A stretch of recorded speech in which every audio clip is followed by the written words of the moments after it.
హరి ఓం శ్రీ గురుదేవదత్త.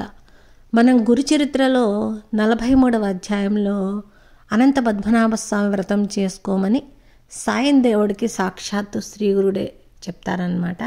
కౌండిన్యుని గోత్రీకులు చేసుకుంటుంటారు కాబట్టి ఈ వ్రతాన్ని అందరూ వినడానికి, ఈ కథ వినటం ద్వారా అనంతమైనటువంటి ఫలితం వస్తుందని, అనంత పద్మనాభ స్వామి వ్రతం చేసుకున్నంత ఫలితం వస్తుందని కూడా శాస్త్ర ప్రమాణము.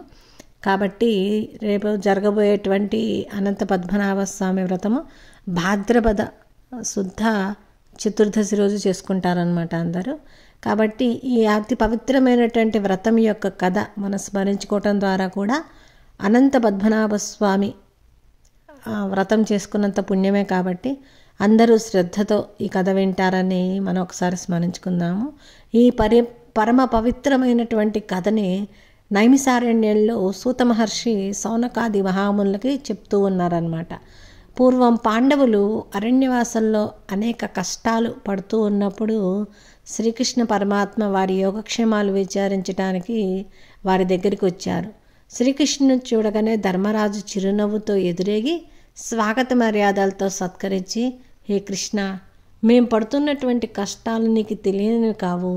ఏ వ్రతం చేస్తే మా కష్టాలు దూరం అవుతాయో కాస్త ఉపదేశించండి అనగా శ్రీకృష్ణుడు అనంత పద్మనాభ స్వామి వ్రతం చేసుకోమని చెప్పారనమాట.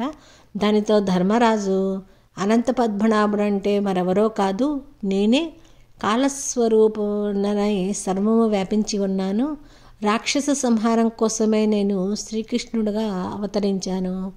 సృష్టి స్థితి లయ కారణభూతునైనటువంటి అనంత పద్మస్వామిని నేనే.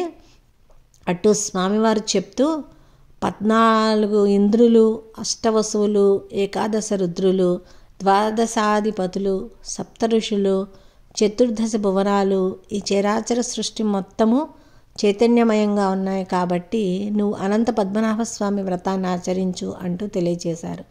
దానితో ధర్మరాజు, ఈ అనంత పద్మనాభ స్వామి వ్రతం ఎలా చేయాలో సెలవియ్యండి అంటూ శ్రీకృష్ణుని చెప్పగా శ్రీకృష్ణుని ఇలా చెప్పారన్నమాట. పూర్వం కృతయుగంలో వేదాలు నేర్చుకున్నటువంటి సుమంతుడనే బ్రాహ్మణుడు ఉండేవాడు. అతని భార్య పేరు దీక్షాదేవి. వారికి ఒక ఏకైక కుమార్తె ఉండేది. ఆమెకి చాలా దైవభక్తి ఎక్కువ. సుగుణవతి అనే పాపకి యుక్త వయసు రాగానే ఆమె తల్లి మరణించడంతో సుమంతుడు వేరొక యువతిని వివాహం చేసుకోవటం జరిగింది. అతని రెండవ భార్య పరమ గయ్యాళిగా ఉంటూ ఉండేది. దానితో సుమంతుడు మంచి అతన్ని చూసి వివాహం చేయాలని కౌండిన్యుడు అనేటువంటి అతనికి ఇచ్చి వివాహం చేశాడు. సుమంతుడు వివాహ సమయంలో అల్లుడికి ఏదైనా బహుమతి ఇవ్వాలనుకోగా తన భార్య ఇంట్లో ఏమీ లేదంటూ అల్లుడి పట్ల అమర్యాదగా ప్రవర్తించడంతో సుమంతుడు తన భార్య ప్రవర్తనకు ఎంతో భయపడి సత్తుపిండిని కొంత అల్లుడికి బహుమతిగా ఇచ్చి ఇల్లు వదిలి వెళ్ళిపోమని చెప్పగా సుగుణవతి తన భర్తతో కలిసి వెళ్తూ దారిలో ఒక తటాకం దగ్గర ఆగిపోతుంది. అక్కడ కొంతమంది స్త్రీలు ఎర్రని చీరలు ధరించి అనంత పద్మనాభ స్వామి వ్రతం చేసుకుంటూ ఉంటారు. ఈ సుగుణవతి ఆ వ్రతం ఎలా చేయాలి అని అడగగా, ఓ పుణ్యవతి, ఇది అనంత పద్మనాభ స్వామి వ్రతము. దీన్ని భాద్రపద శుక్ల చతుర్దశి రోజు ఆచరించాలి.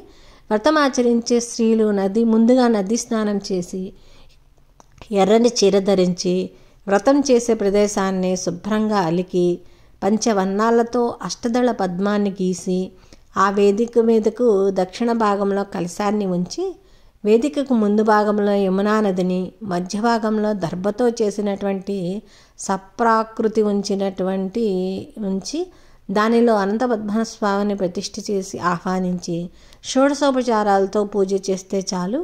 ఈ పూజా ద్రవ్యాలన్నీ 14 రకాలుగా ఉండేలా చూసుకోవాలి. కుంకుమతో తడిపినటువంటి 14 ముడులు కలిగినటువంటి నూతన తోరణాన్ని శ్రీ అనంత పద్మనాభ స్వామి స్వామికి దగ్గరగా ఉంచి పూజించాలి. గోధుమ పిండితో 28 అరిసెలు స్వామివారికి నైవేద్యం పెట్టి వాటిలో 14 దానం చేసి మిగిలిన వాటిని ప్రసాదంగా పూజించాలి. ఆ తోరాన్ని చేతికి కట్టుకోవాలి. ఇలా 14 సంవత్సరాలు వ్రతమాచరించిన తర్వాత ఉద్యాపన చేయాలి అంటూ అక్కడే సుగుణవతి చేత కూడా వారు ఈ అనంత పద్మనాభ స్వామి వ్రతాన్ని చేయించారనమాట. ఈ వ్రతం వల్ల ఆవిడ అష్టైశ్వర్యాలు పొందారు. కాలక్రమంలో ధనవంతులైనటువంటి ఆ దంపతులకు కౌండిన్యునికి గర్వం పెరిగింది.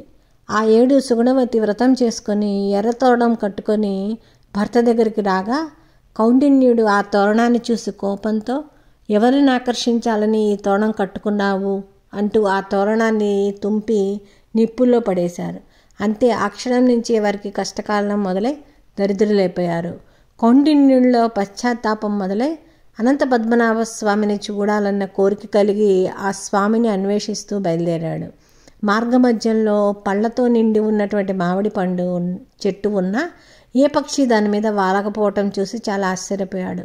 అలాగే పచ్చగా నిండుగా ఉన్న పొలంలోకి వెళ్లకుండా దూరంగా ఉన్న ఒక ఆంబూతిని, పద్మాలతో నిండుగా ఉన్న సరోవరంలో దిగకుండా నిలబడి ఉన్న జలపక్షులను, మరో ప్రదేశంలో ఒంటరిగా తిరుగుతున్న గాడిదను, ఏనుగును చూసి ఆశ్చర్యపోతూ, మీ అందరికీ అనంత పద్మనాభ స్వామి తెలుసా అని అడగగా తెలియదు అంటూ అవి జవాబిచ్చాయి.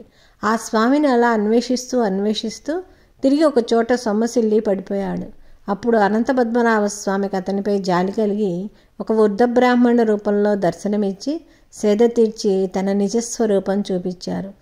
అప్పుడు కౌండిన్యుడు ఆ స్వామిని పలువిధాలా స్తుతించి తన దరిద్రం తొలగించి అంత్యకాలంలో మోక్షాన్ని అనుగ్రహించండి స్వామి అంటూ తెలియగా స్వామివారు అనుగ్రహించారన్నమాట.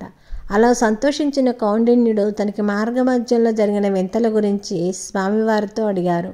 ఆ స్వామివారు తాను నేర్చిన విద్యను ఇతరులకు దానం చేయనివాడు అలా ఒంటరి మామిడి చెట్టుగాను, మహాధనవంతుడే పుట్టిన అన్నార్తులకు కనీసం అన్నదానం కూడా చేయనివాడు అలా ఒంటరి ఆంబోతుగా గాను, తాను మహారాజులనే గర్వంతో బ్రాహ్మణులకు బంజరు భూమిని దానం చేసినవాడు, నీటి ముందు నిలబడిన పక్షులలాగా నిష్కారణంగా పరులను దూషించేవాడు గాడిదగను, ధర్మం తప్పి నడిచేవాడు ఏనుగుగాను జన్మిస్తారు.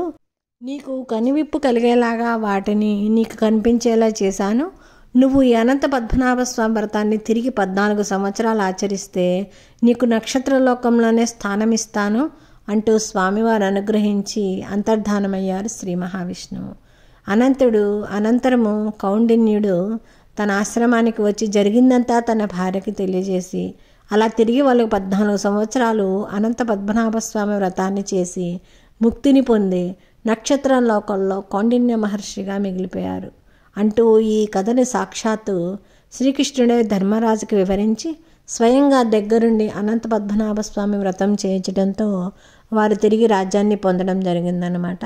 ఎంతో శ్రేష్టమైనటువంటి అనంత పద్మనాభ స్వామి వ్రతాన్ని చేసుకోలేని వారు కూడా ఈ కథని వినడం ద్వారా అదే ఫలితాన్ని పొందాలని శౌనకాది మహర్షులకు తెలియజేయడం అయింది. ఇలాంటి అద్భుతమైనటువంటి కథని మీరందరూ వింటారని భావిస్తూ సర్వం శ్రీ దత్తార్పణమస్తు.